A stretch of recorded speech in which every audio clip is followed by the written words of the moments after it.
What's up, legends?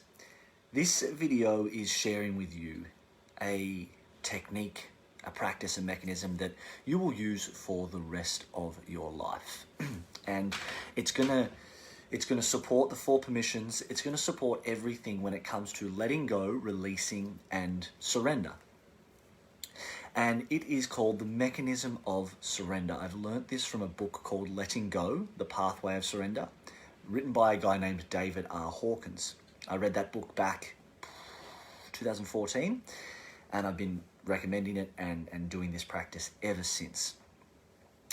And what it talks about, or what it is a way in which to remove the resistance to what we are feeling, what we're thinking, and to let go of the attachment to it, and to surrender to what is. And what I want you to know is, whatever's coming up for you, it's not wrong. Life doesn't get it wrong. You know, it's not like there's this factory that life is running and it's sending up these memories or these emotions or these thoughts to us, and that it goes, fuck, I didn't mean to send that one up.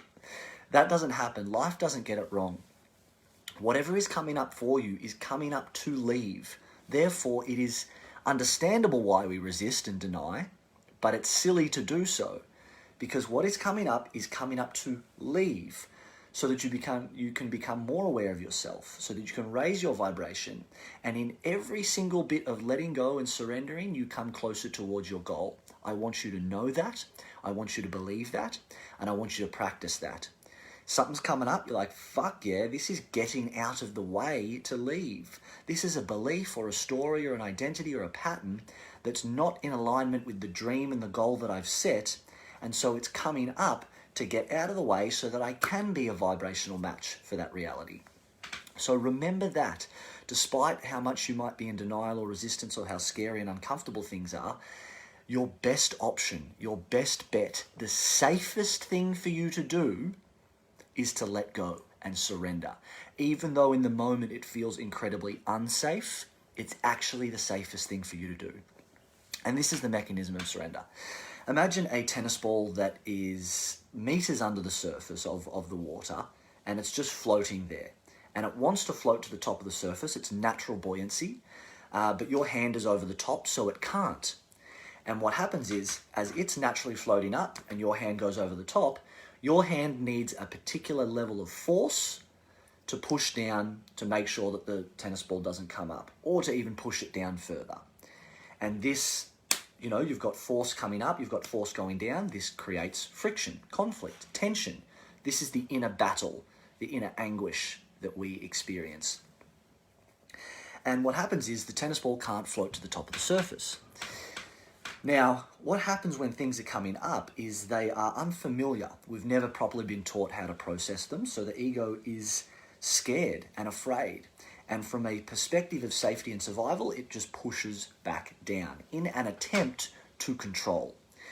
And what you'll find is, with thoughts in your mind, energies and emotions and feelings within your body, stories, identities coming up to leave and to be let go of, they are never the issue. Fear in your body isn't the issue. Your resistance to the fear in your body is the issue. That's what creates the tension. Think about it. If the tennis ball floats up, as it's floating up, it might be like, oh, it's a little bit uncomfortable, and then it passes. But if it floats up and you push down, then you suffer. And the focus, energy, and attention that it requires to hold not just one, but millions of tennis balls under at the one time is what has you in this constant state of stress, tension, anxiety, and burning out and overthinking. So what you want to do, the job here, is to remove the resistance and allow whatever it is that's coming up to come up. And remove the resistance and just let it be. Think about it this way. If you want anxiety to leave, you need to first let it be there. Then you need to go through it, and then on the other side you find yourself at the calm. So there's the surrender meditation to do this with, and then these are the steps. First thing to do is to identify the thought, the emotion, the story, the identity, the tension in your body, whatever it is. Identify that. Second thing is identify the resistance. And you're like, oh, okay, yeah, I can feel that the tension's here, or I can feel the fear's here, and I can definitely feel that I am trying to push it down. I can feel the fight against it. So this is called the mechanism of surrender. And to surrender is to stop fighting. You wave the white flag. So feel the fight against it. Notice how hard you're pushing back. Notice that you are fighting, that you are resisting. And you've done the second step. You've got the awareness of the resistance. Then what you want to do is you can use the 4 permissions. It's okay to feel, it's safe, allowed, etc., etc. And you can also just breathe in with a softness in your breath, breathe in love and acceptance, and just breathe space around what you're feeling. We smother our feelings and emotions so much that if you just give it some space, you're like, oh, right. Whew. And you actually allow the space for this tennis ball to float to the top of the surface. And so what you want to do is identify the emotion or the feeling or whatever it is, identify the resistance, use the permissions, and then just breathe in and remove the resistance. How do you remove the resistance? By identifying and being aware of it in the first place. You're like, oh yeah, I can totally feel how I am pushing. And then you've become familiar, like, yeah, I'm pushing like this. So you're like, all right, what if I just eased back a little bit and eased back a little bit more and eased back a little bit more? You don't have to rip the Band-Aid straight off. In fact, I don't really recommend that approach, because the fear of ripping the Band-Aid straight off is what keeps people so much actually in a place of resistance.